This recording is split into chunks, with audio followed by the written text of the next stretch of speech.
कि आप हमेशा दुखी और उदास रहते हैं, माजी के दुखों और बुरी यादों में खोए रहते हैं, उन्हें भूल नहीं पाते, एक ही बात के बारे में सोच सोच कर परेशान होते रहते हैं।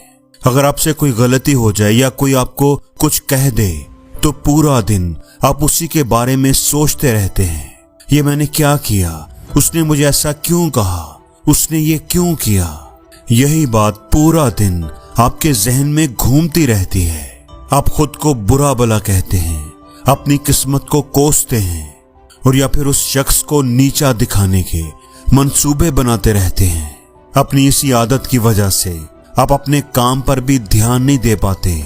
आप हर वक्त टेंशन और स्ट्रेस में रहते हैं और आपको समझ भी नहीं आती कि आप क्या करें, इस सूरत हाल से बाहर कैसे निकलें।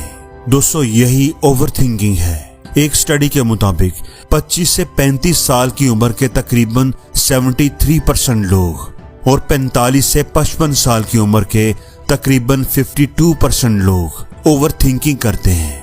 और जब हम ओवर थिंकिंग कर रहे होते हैं ना, तो हमें लगता है कि दुनिया का हर इंसान गलत है और मैं सही हूँ। हमें लगता है कि लोगों को समझ नहीं आती कि मैं कितनी कोशिश कर रहा हूँ, कितनी मेहनत कर रहा हूँ, या ये कि मैं लोगों के साथ कितना मुखलिस हूँ, कितना अच्छा हूँ, और फिर भी वो मेरे साथ गिले शिकवे ही करते हैं। और दूसरी बात ये कि जब हम ओवर थिंकिंग करते हैं तो हम प्रॉब्लम को बड़ा कर देते हैं। जब हम सोचते रहते हैं तो हमारा मसला जो कि इतना बड़ा नहीं था वो हमारे दिमाग में बड़ा होने लगता है।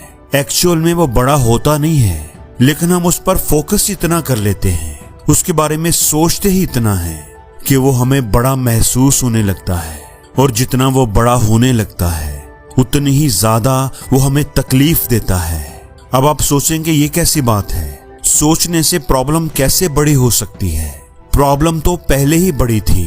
तो मैं आपको एक मिसाल देता हूँ। आपने कई बार सुनी होगी कि अगर पानी से भरे गिलास को आप पकड़कर बाजू को ऐसे सीधा हवा में कर लें तो क्या होगा? आहिस्ता आहिस्ता वो गिलास आपको भारी लगने लगेगा। तो क्या गिलास का वजन बढ़ना शुरू हो गया है? नहीं, उसका वजन तो उतना ही है, लेकिन जब तक हम उसको उठाए रखेंगे हमारे लिए उसका वजन बढ़ता ही जाएगा। जितना ज्यादा देर हम उस गिलास को पकड़े रखेंगे उतनी ही हमारी तकलीफ बढ़ती चली जाएगी। और बिल्कुल ऐसा ही ओवर थिंकिंग में भी होता है। प्रॉब्लम बड़ी नहीं होती, आपकी प्रॉब्लम तो छोटी सी है, सबकी प्रॉब्लम छोटी ही होती है, लेकिन जितने वक्त आप उस प्रॉब्लम को अपने अंदर दबा कर रखोगे, उसके बारे में सोचते रहोगे, उतनी ही वो प्रॉब्लम बड़ी होती जाएगी। तो अब सवाल यह है कि इससे बाहर कैसे निकलें। तो आज की वीडियो में मैं आपको 4 तरीके बताऊंगा, 4 स्टेप्स बताऊंगा, जिन पर अगर आप अमल कर लें तो आप ओवर थिंकिंग पर काबू पा लेंगे। तो सबसे पहली बात दोस्तों, याद रखो, जिंदगी की परेशानियां पानी के उस गिलास की तरह होती हैं। अगर आप थोड़ी देर तक उनके बारे में सोचोगे, थोड़ी देर के लिए उन्हें अपने दिमाग में रखोगे तो कोई बात नहीं, बिल्कुल ठीक है। लेकिन अगर आप घंटों तक उनके बारे में सोचते रहेंगे, एक ही बात के बारे में, एक ही प्रॉब्लम को अपने दिमाग में रखेंगे, तो आपका सर दर्द करने लगेगा, आप थका हुआ महसूस करेंगे, कोई भी काम करने को दिल नहीं करेगा। और इसका हल ये है कि जिस तरह आपने गिलास को नीचे रख दिया था और आप रिलैक्स हो गए थे, बिल्कुल इसी तरह आपको उस प्रॉब्लम को छोड़ना पड़ेगा, अपने दिल से निकालना पड़ेगा, जिंदगी में आगे बढ़ना पड़ेगा। इसलिए पहला स्टेप, अपने गिलास को नीचे रख दें।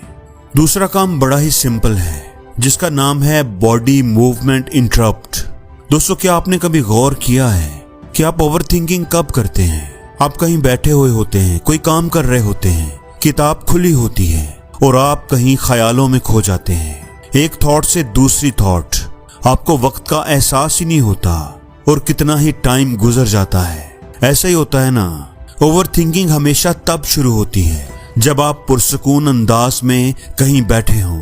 क्या कभी ऐसा हुआ है कि आप दौड़ लगा रहे हों या एक्सरसाइज कर रहे हों और ख्यालों में खो जाएं? दोस्तों, ऐसा कभी नहीं हो सकता। इसलिए जब भी आप ओवर थिंकिंग के लूप में फंस जाएं, तो अपने जहन को नहीं, अपने जिस्म को हरकत दें।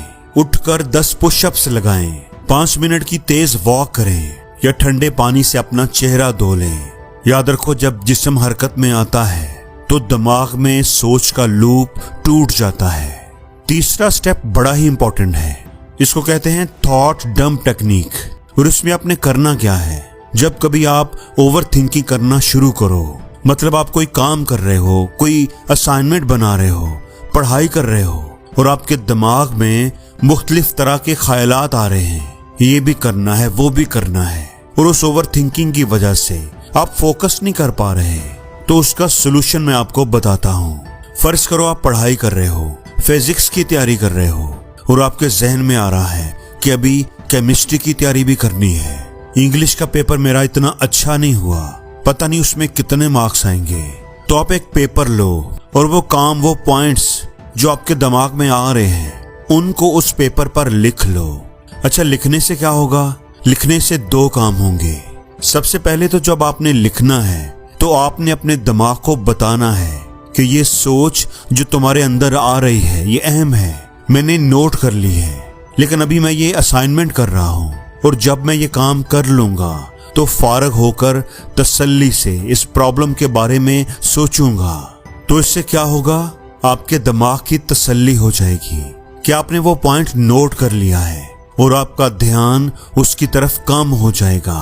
और दूसरा ये कि जब आप काम से फारग हो जाएं, आपके पास फ्री टाइम हो, तो जो पॉइंट्स आपने लिखे हुए हैं वन बाय वन बैठकर उन पर गौर करो, एक रियलिस्टिक अप्रोच के साथ कि इनमें से कौन कौन सी चीजें हैं जिन पर आप काम कर सकते हो, जिनके लिए आप कोशिश कर सकते हो।